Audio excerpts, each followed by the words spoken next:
மூத்த பத்திரிகையாளர் வெங்கடேஷ் சார் நம்மள நினைச்சிருக்காரு. வணக்கம் சார். வணக்கம் சார். கரூருக்கு போயிட்டார். ஆக்சுவலாக இத்தனை நாள் ஏன் கரூருக்கு போகல அப்படிங்கிற கேள்விகளுக்கு இன்னைக்கு பதில் கிடைச்சிருக்கு. அவர் சொல்கிற பல விஷயங்களை பார்க்கும்போதோ இதெல்லாம் இது வரைக்கும் யாருமே இந்த விஷயத்தெல்லாம் பற்றி பெருசாக யாரும் பேசவே இல்லை ஊடகங்களில். நீங்கள் நிறைய விஷயத்த ஓப்பனாகவே பேசியிருக்கிறாரு. என்ன நடந்தது சார்? ஏன் இவர் வர்றதுக்கு இவ்வளோ தடை பண்ணிக்கிட்டே இருக்காங்க? இன்னைக்கு கரூர் சம்பவத்தில் போய் மக்கள் சந்திப்பில் பேசுனது தெறிக்க விட்டாருந்தா அப்படின்னு தெரியும். நிறைய விஷயங்களை ஓப்பனாக மனசு இருக்கிறத பூரா பேசியிருக்காரு. பட் இந்த கரூருக்கு விஜய் அவர்களே வரவிடாமல் தடுப்பதற்கு எவ்வளோ வேலைகள் பண்ணாங்க. அது ஏன்னா எனக்கே புரியலைங்க முதல்ல. ஏன்னா உச்சநீதிமன்றத்தில் போகிறாங்க. அந்த 41 பேர் இறப்புக்கு அரசு பணி தரக்கூடாதுன்ற ஒரு இது. முக்கியமாக மக்கள் சந்திப்பு வேண்டாம், கரூருக்கு விஜய் அவர்கள் போகக்கூடாது அப்படிங்கிற கேள்வி மேலே கேள்வி, கேஸ் மேலே கேஸ் போடுறாங்க. உச்சநீதிமன்றமே அதை நம்ம மனுவை டோட்டலாக தள்ளுபடி பண்ணிட்டாங்க. ஏன் அவர் குற்றவாளின்னு கிடையாதுங்க, சாட்சியாக தான் கூப்பிட்டு விசாரணை பண்ணிட்டு இருக்கே தவிர அவரெல்லாம் போகலாம் சொல்ல முடியாது. எங்களை என்ன சொல்கிறீங்க அப்படின்னு கேட்குறாங்க. உச்சநீதிமன்றமே நீதியரசர்களே கேட்குறாங்க. அப்போ ஆட்டோமேட்டிக்காகவே அந்த மனுவை அவங்களையும் தள்ளுபடி பண்ணுறாங்க, மனு வாபஸ் ஆகிடுறாங்க. சரி, அது முடிஞ்சு ஓரளவு ஒரு வருது பார்த்தோம்னா, இங்கே டக்குன்னு பார்த்தா அவர்களுக்கு ஆதரவாக முதல்ல எதிர்ப்பாக பேசினவர், இப்போ ஆதரவாக பேசிகிட்டு இருக்கவர், சமீபத்தில் அந்த சந்திப்பு நடக்குது, அவரு மதுரை கோர்ட்டில் திரும்பி இப்போ ஃபைல் பண்ணுறாங்க, அதை ரிஜெக்ட் பண்ணுறாங்க. ஸோ இப்படி கரூர் சம்பவத்திற்கு இந்த மக்களை சந்திக்கக்கூடாது, அரசு வேலை தரக்கூடாது. ஏன்னா இவர் கரூருக்கு போயிட்டாங்கன்னா இவர் பேசுகிறது இந்த மக்கள் மத்தியில் ஒரு ஆதரவு வந்துடும். அரசு வேலை கொடுத்தாங்கன்னா அவர்கள் குடும்பம் பிரகாசமாக வந்துடும். அந்த கரூர் ஒட்டுமொத்த மக்களுமே தனி மரியாதை தரன்ற மாதிரி போகும்போது தான் இங்கே இந்த அரசு வேலை தரக்கூடாதுன்ற ஒரு நோக்கம் எதற்காக வருது. அந்த அந்த குடும்பமே பார்த்தா 40 பேர் இழந்துட்டு தவிக்கிறாங்க, பொண்டாட்டி புள்ளெல்லாம் இழந்துட்டு. அப்போது இது தரக்கூடாதுன்னா மக்கள் மத்தியில் இவர்களுக்கு ஒரு கெட்ட பேர் வருமா வராதா? நான் கேட்குறேன். போன தடவை செப்டம்பர் 27 வேல்சாம்பரத்தில் நடந்த சம்பவத்திற்கு அப்போ இருந்த ஆட்சியே டக்குன்னு ஏதாவது ஒரு நிவாரணத்தை மக்களுக்கு செஞ்சுருக்கலாம்ல. அவர்களும் செய்கிறதுக்கு ஒரு எண்ணம் வரல. தமிழக முதலமைச்சராக விஜய் அவர்கள் உட்கார வச்சிட்டாங்க மக்கள். இப்போ அவர் செய்கிறதுக்கும் அதுக்கும் செய்யக்கூடாது. இது எப்படி பார்க்குறது? இதை அதுதான் விஜய் அவர்கள் சொன்னாங்க. ஏன்னா இதுக்கு முன்னாடியே பார்த்தா அந்த 41 பேரை பார்க்குறதுக்கு விஜய் போகலை வீட்டுக்கு வந்துட்டாரு அப்படின்னு சொல்கிறாங்க. பட் அங்கே போகிறதுக்கு வேண்டிய ஏற்பாடு எல்லாம் பண்ணாங்க. கல்யாண மண்டபம்லாம் பேசப்பட்டது இருந்தது. எல்லாம் அங்கே போய் தான் மக்களை சந்திக்கணும்னு பார்த்தாரு. கல்யாண மண்டபத்தை அந்த ஓனர்லாம் கூப்பிட்டு மிரட்டப்பட்ட சம்பவங்கள் நிறைய செய்திகள் இன்றைக்கி நீங்கள் பார்த்துருப்பீங்க. எவ்வளோ வீடியோக்கள் இந்த வழி தாங்காமல் கரூருக்கே போக முடியாத ஒரு சூழ்நிலை உருவாகுது. வீட்டில் அந்த வழியிலோட தாங்காமல் இருக்கார் அப்படின்னு வீட்டுக்குள்ளே போய் ஓடி ஒழிஞ்சிக்கிட்டாருங்கிற அந்த பேசுனது இதை. ரெண்டாவது முக்கியமாக சொல்லப்போனால் பரப்புரையில் திருச்சியில் ஆரம்பிக்கிறாரு, அரியலூர் நிறைய சென்டருக்கு போகும்போது அரியலூரே டைம் ஆகுது. அப்போ பெரம்பலூருக்கு போக வேண்டிய ஒரு சூழ்நிலை வரும்போது பெரம்பலூருடைய காவல்துறை விஜய் அவர்களுக்கு ஒரு அலர்ட் பண்ணுறாங்க. சார் நீங்கள் வர வேண்டாம், டைம் அது கூட்ட நெரிசல் அதிகமாக இருக்குது, வெயிட் பண்ணிகிட்டு இருக்காங்க, எங்களுக்கு ஏதோ டிஸ்டர்பாக தெரியுது, தயவுசெய்து நீங்கள் சென்னைக்கு போயிருங்க சார், வர வேணாம் அலர்ட் பண்ணுறாங்க. ஆனால் அதே காவல்துறை அவர்கள் விஜய் இன்னைக்கு அவர்கள் தமிழ் அமைச்சர் பேசும்போது நாமக்கல் முடிச்சுட்டு அரியலூர் வரும்போது ஏன் காவல்துறை அலர்ட் பண்ணுறாங்கன்னு விஷயத்த சொல்கிறாங்க.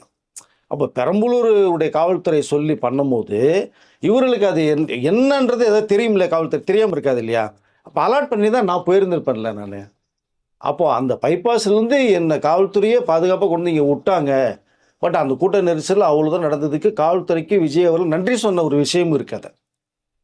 பட் இவ்வளோ சம்பவங்களோட வழியிலோடு நான் உட்காந்துருக்கிறேன், விஜய் ஓடி ஒழிஞ்சிட்டார், எல்லாம் ஓடி ஒழிஞ்சிட்டாங்க அப்படின்னு அந்த பேசுகிறத பார்க்கும்போது வேதனைக்கு உள்ளாச்சு. அது 2026 மக்கள் தலையிலாக திருப்பி போட்டு தமிழக அமைச்சரை விஜய் அவர்கள் உட்கார வச்சாங்க. இந்த கரூருக்கு போகக்கூடாமல் தடுப்பதற்கான வேலைகள். ஏன்னா இப்போ இந்த 41 பேரை நம்ம வேலை தரத்து விடான்றாங்க. இந்த கலாச்சாரம் குடித்து இறந்து போன சம்பவம் இருக்கிறது, அது 10 லட்ச ரூபா உதவி செய்யப்பட்டது இருக்குது. அவர்கள் குடிக்கிறதுக்கு பொண்டாட்டி பிள்ளையை அடித்து காசை பிடிங்கிட்டு கலாச்சாரத்தை குடித்து உயிர் போனவங்க, கண் தெரியாம போனவங்களுக்கு உதவி பண்ணுற ஒரு அரசு ஒரு கரூர் சம்பவத்தில் விபத்து நடந்திருக்கு, பாதிக்கப்பட்டு இருக்காங்க, அவர்களுக்கு ஒரு நிவாரணம் ஒரு அரசு பதிவு கொடுக்குற போகும்போது இவர் தடுப்பதற்கு நோக்கம் என்ன? பட் எல்லாமே உடைச்செறிஞ்சு விஜய் அவர்கள் இன்னைக்கு கரூர் போய் மக்கள் சந்திப்பை நடத்தியிருக்காங்க. அவருடைய பேச்சு பல நாள் உள்ளுக்குள்ளே அடக்கி வச்சுருந்ததை இன்றைக்கி பேச முடிஞ்சது. தாரவாரத்தோட மக்களோட ஒரு 5,000 பேர், அதுவும் ஒரு கட்டுப்பாடோட தான். இன்னைக்கு தமிழக முதலமைச்சராக இருந்தும் 5,000 பேர் மட்டும்தான் அலோவ் பண்ணியிருக்காங்க. தமிழக முதலமைச்சராக இருந்து விஜய் போகிறதுக்கே இவ்வளோ பிரச்சனை பண்ணிட்டு இருக்காங்கன்னா தேர்தலுக்கு முன்பாக எவ்வளோ பிரச்சனைகள் நடந்திருக்கும் அப்படிங்கிறத மக்களுடைய பார்வைக்கு நான் உரை நண்டுதேன். பட் அவ்வளோ துயரங்கள், அவ்வளோ கஷ்டங்கள், அவ்வளோ வலிகள். இந்த கரூர் சம்பவம் வலி வந்து என்னால் ஆறாத ஒரு காயம்ன்றார். இந்த சம்பவத்தை என்னால் மறக்கவே முடியாதுன்றார். ஸோ அந்த நேரத்தில் காவல்துறை சொல்லியிருந்தாங்கன்னா நான் கொஞ்சம் அலர்ட்டாக இருப்பேன். ஆனால் அந்த சம்பவத்தில் இருந்து எத்தனை பேரை நம்ம இழந்திருக்கோம். ஒரு அக்காவுடைய பிள்ளைய, தங்கச்சியுடைய பிள்ளைய அப்படிங்கிற அந்த வழியிலோடு நான் இருக்கும்போது என்ன வந்து அவ்வளோ பயந்துட்டான், ஓடிட்டான், ஒளிஞ்சிட்டான் அப்படிங்கிறத பேசணும்போது தான் எனக்கு, அதாவது அந்த நடந்த சம்பவம் மக்களுக்கு தெரியும். பட் அந்த பழியை ஏன் மேலே தூக்கி போட்டாங்க அப்படிங்கிற அந்த வழியோட விஷயத்தை பேசும்போது தான் ஸோ இவ்வளோ பிரச்சனைகளுக்கு மத்தியில் வந்து இன்றைக்கி கரூருக்கு தமிழக முதலமைச்சர் போயிருக்காங்க. ஒரு கருப்பு சட்டை கரூர்பேட்டில் பார்க்க முடிஞ்சுது. பட்டு அந்த ஒரு சோகத்தின் வெளிப்பாடை தான் நான் பார்க்குறேன். ஆனால் பட் இருந்தாலும் அந்த மக்கள் சந்திப்பில் ஒரு 5000க்குள்ளே தான் அவர் வந்து அந்த மக்கள் சந்திப்பு நடத்திருக்காங்க. இந்த ஸ்டேஜில் பேசின விஷயங்கள் வந்து பார்க்க போனோம்னா ஒரு மனசில் ரொம்ப நாளாக தேங்கி வச்சுட்டு இருந்தத விஷயங்கள் தான் நீ மக்கள் மத்தியில் கொட்டியிருக்காருன்றத பார்க்க முடிஞ்சுது. ஏன்னா அந்த 41 பேருடைய இந்த மரணம், அதாவது இந்த அக்காவுடைய பசங்க மாதிரி, தங்கச்சியோடைய பசங்க மாதிரி இந்த பிஞ்சு குழந்தைகள் வந்து என்ன பண்ணாங்க. பட்டு அந்த வழியிலேருந்து என்னால் மீண்டு வர முடியல. அதனுடைய சோகத்தில் நான் இருக்கும்போதே பார்த்தோம்னா நான் வீட்டில் போய் ஓடி ஒழிஞ்சிட்டான், விஜய் வரல, பேசலை, ஒன்றும் செய்யலை அப்படின்னு பலதரப்பட்ட பிரச்சனைகள். அதனுடைய வழியிலேருந்து மீண்டே வர முடியல எனக்கு அப்படிங்கிற அவர் சொல்லுது அது. பட் இந்த சம்பவத்திலிருந்து நான் என்னால் எப்போயுமே மீண்டு வர முடியாது, இந்த வழி என்னோட ஆறாத வழி அது அப்படிங்கிற விஷயத்தை தான் தமிழக முதலமைச்சர் வந்து விஜய் அவர்கள் பேசின பார்க்க முடிஞ்சது. பட் இங்கே அதை தவிர பார்க்க போனால் இந்த மக்கள் எனக்கு கொடுத்த ஒரு அதாவது சேவை செய்ய சொல்லி எனக்கு இந்த வாய்ப்பை கொடுத்துருக்காங்க. ஸோ ஒரு முதலமைச்சராக ஒரு சேவகனாக நான் உட்காந்துருக்கேன் அப்படின்னு அவர் பேசுனது. குறிப்பாக வந்து பார்த்தோம்னா இந்த 41 மரணத்திற்கு வந்து ஒரு 32 பேர்களுக்கு வந்து அந்த அரசு பணி நியமனத்தோட ஆர்டர் தர்றது மாதிரியான ஒரு விஷயம் அது. பட் ஆனால் இதை கொடுக்கக்கூடாதுன்னு தான் பல எதிர்ப்புகள் வந்தது. விஜய் அவர்கள் கொடுக்கக்கூடாது, அந்த அரசு வேலை தரக்கூடாது அப்படிங்கிறது. பட் அதையும் மீறி நீ கோர்ட் ஆர்டரோடு நீங்கள் வந்திருக்காங்க. பட் சிறப்பான ஒரு அதை பேசினதை நம்ம பார்க்க முடிஞ்சுது. குறிப்பாக பார்க்கணும்னா அந்த ஒவ்வொரு டிபார்ட்மெண்ட்லேயுமே வந்து இந்த பார்ட்டி ஃபண்டு அப்படிங்கிறது முந்தைய ஆட்சியிலலாம் இந்த பார்ட்டி ஃபண்டுன்னு ஒன்று வச்சு பண்ணாங்க. அதை நம்ம எடுத்து அதாவது விஜய் பேசுன்றாங்க. பேச ஆரம்பித்தோம்னா சட்டசபை இருந்தால் தானே பார்ட்டி ஃபண்டு தான் ஒன்று பேசுகிறேன், இந்த பார்ட்டினே சொல்லலை. ஆனால் எந்திரிச்சு அவங்க பாட்டுக்கு திடீர்னு ஓடுனதானே பார்க்க முடிஞ்சது இருக்குது அப்படிங்கிறது. அப்புறம் பார்த்தா இந்த மின்சாரத்துறையில் பர்டிகுலராக இந்த பதவி உயர்வு, இந்த டிரான்ஸ்ஃபரு பதவி உயர்வு வந்து நம்ம ஆட்சியில் கொடுக்கப்பட்டிருக்கு. இது வரைக்குமே எந்த ஆட்சியும் அவங்களுக்கு கேட்டு பதவி உயர்வு கொடுக்காமல் வச்சுருந்தாங்க. தகுதியின் அடிப்படையில் நம்ம கொடுத்துருக்கோம் நம்ம. ஸோ முக்கியமாக பார்க்க போனோம்னா இந்த லஞ்சம் ஊழலை ஒழிக்க முடியாதுன்னா நான் லஞ்சத்தையும் ஊழலையும் ஒழிச்சிருக்கேன். எல்லா அரசு துறையிலையுமே லஞ்சம் வாங்காமல் வேலை நடந்துட்டு இருக்கு அப்படிங்கிறத ஒரு பெரியவர் சொன்ன விஷயத்தை இங்கே குறிப்பாக சொல்கிறார். என்னென்னா, சார் நான் போனோம் தம்பி, இந்த வேலை இருந்து லஞ்சம் 10 பைசா கேட்க கிடையாது, லஞ்சமே கிடையாது. ரெண்டாவது எங்களுக்கு முக்கியமாக ஒரு மரியாதை தர்றாங்க, சேரில் உட்கார வச்சு பேசுகிறாங்க, அது உங்கள் ஆட்சியில் கிடச்சிருக்கு அப்படிங்கிற மாதிரி சொல்கிறேன். அந்த ஒரு செய்தியை பார்க்கும்போது அந்த லஞ்சத்தை உள்ளே எந்தளவுக்கு ஒழிக்கப்பட்டு இருக்கு மக்கள்கிட்ட சொல்கிறாரு. லஞ்சம் கேட்டால் கொடுக்காதீங்க, இல்லைன்னு சொல்லுங்கள், மீறி கேட்டால் எங்கிட்ட ஒரு புகார் கொடுங்க அப்படின்றாங்க. ஒரு அண்ணனாக, ஒரு தம்பியாக, ஒரு மகனாக நான் இருக்கேன். இந்த லஞ்சத்தையும் ஊழலையும் முக்கியமாக ஒழித்து உங்களை அடிப்படை வசதியில் நான் பண்ணி கொடுக்குறது தான் இந்த விஜய் வந்திருக்கேன் அப்படிங்கிற அந்த ஒரு விஷயம் முக்கியமாக பார்க்கப்படனா. ரெண்டாவது தான் இது எல்என்டியில் வந்து கிட்டத்தட்ட 3 முக்கிய நேரங்களில் சென்னை, காஞ்சிபுரம் அண்டு அந்த கோயம்புத்தூரில் இந்த எல்என்டியோட இந்த எலக்ட்ரானிக் உதிரிப்பாங்கல்லது கப்பல் கிட்ட அந்த ஒரு விஷயத்தை 18,600 கோடி ரூபாயில் 8,200 பேருக்கு வந்து வேலைவாய்ப்பு தரதனுடைய இந்த கையெழுத்து போட்ட ஒரு விஷயம் இது. பட் ரெண்டாவது பார்க்கும்போது அண்ணா அவருடைய அறிஞர் அண்ணாவை பிறந்த நாளில் தாய்மாமன் தங்க மோதிர திட்டம் வந்து நான் செயல்படுத்த போகிறேன். பட் இங்கே வந்து ரியல் மாமா இல்லை அப்படின்னு சொல்கிறாங்க. நான் ரியல் மாமா கிடைத்து ரியல் மாமா நான் இதேன் அப்படிங்கிற அந்த விஷயத்தை பார்க்கும்போது வெள்ளை அறிக்கை அப்படின்னு விஷயத்தை ஓப்பன் பண்ணும்போது தான் அங்கே ஒரு குட்டி கதை ஒன்று சொல்கிறாரு. ஒரு ஓட்டப்பானையில் தண்ணியை ஊற்றி அந்த தண்ணி இங்கே போய் சேரும்போது எல்லா இடத்துலையுமே ஒரு அரசியல் களத்தை மாற்றுறாரு.